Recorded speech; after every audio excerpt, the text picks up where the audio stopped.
Welcome you all to another session on forests. Let me begin with one of Gandhiji's quotes.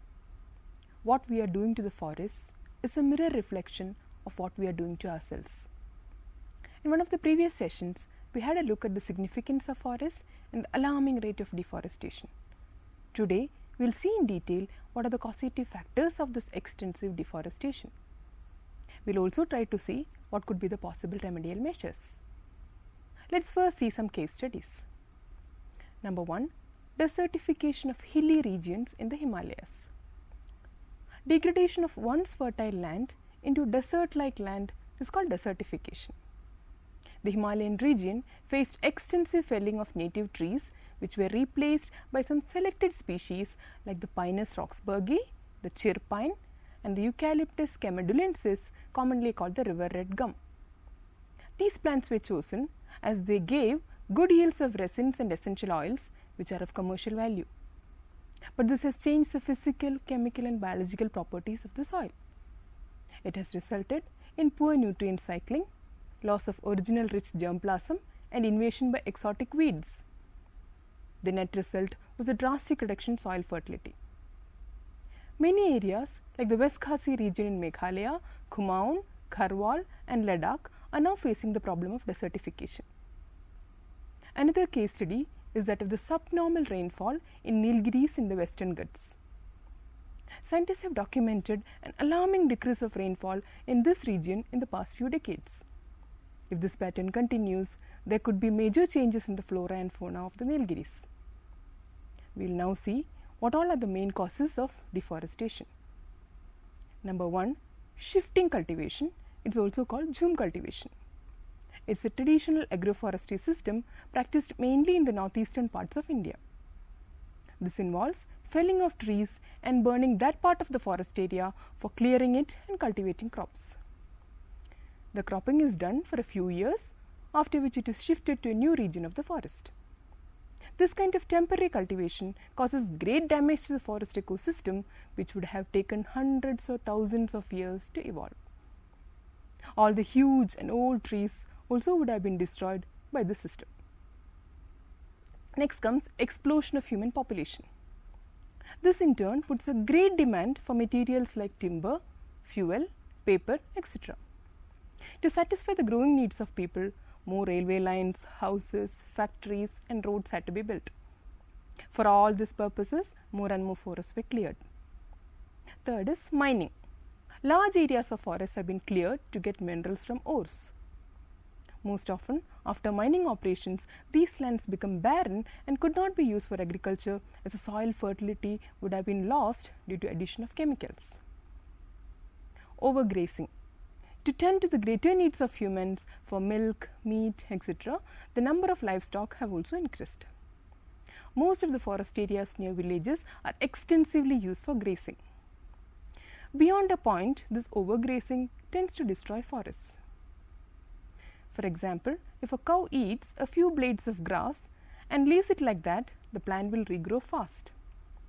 But if the grazing is extensive and if the cows don't even leave the roots behind and eat off everything, then regrowth will not happen. Fifth is forest fires. Fire is the worst enemy of the forest.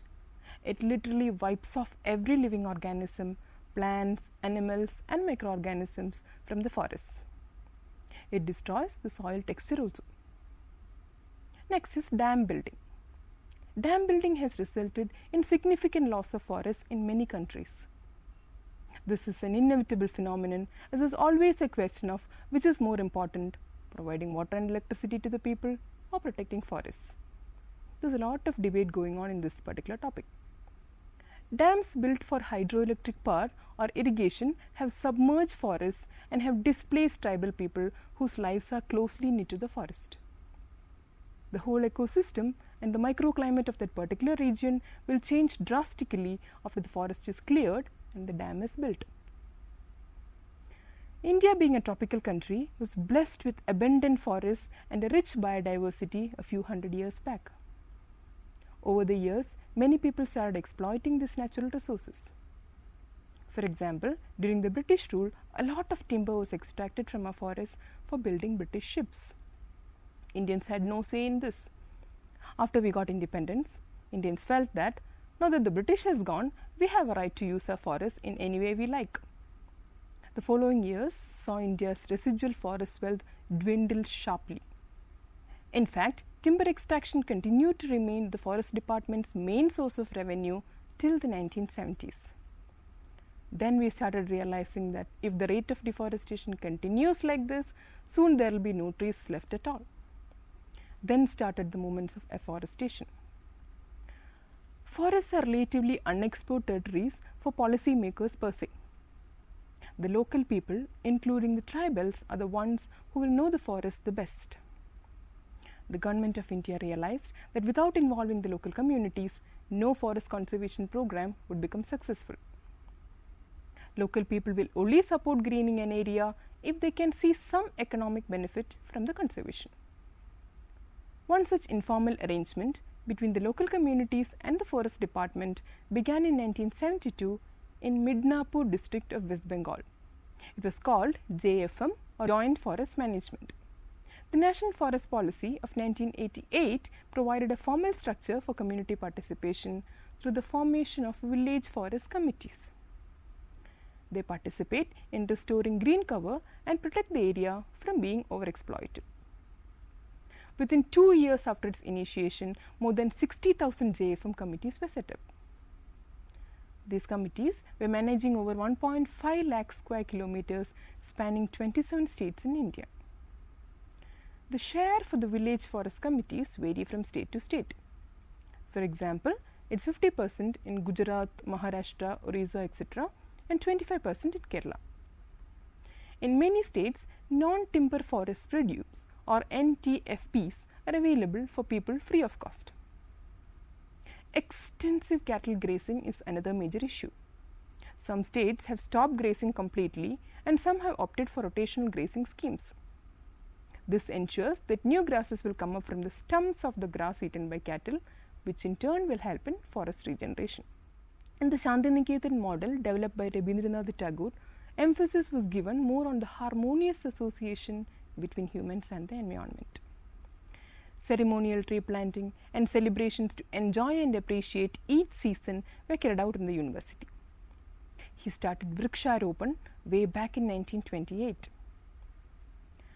Actually, if one looks at the history, the first and the foremost movement against large-scale felling of trees was done by a Bisnoi woman called Amrita Devi near Jodhpur in 1731. Her family and 360 villagers were axed to death while they were clasping the trees. I hope all of you would have heard about the Chipko movement or the tree hugging movement. It was started by the tribal women in Uttarakhand in 1972. Later, the noted environmentalist Sundarlal Bahuguna and Chandi Prasad Bhatt gave momentum to it. They undertook a peace march of 3,000 kilometers from Srinagar in Jammu Kashmir to Siliguri in West Bengal to protest against tree felling. Later, the Chipko movement spread to the central India, Karnataka, Rajasthan and the Himalayan hills. In Karnataka, it was known as Apiko movement, which gave thrust on three areas to conserve, grow and rationally use trees. We have a program called Vana Mahotsava every year in February and in August. Young people should come forward to take more interest in such activities in an effective and sustainable manner. I'd like to conclude by quoting Robert Swan, who is the first person to walk to both the South and the North Poles. Here it goes. The greatest threat to our planet is the belief that someone else will save it. So my dear students, it's high time to wake up and understand the looming threat on our environment. If each of you try to make a small contribution towards making our earth sustainable, that itself is a great job. With that note, let me sign off for the day. Goodbye.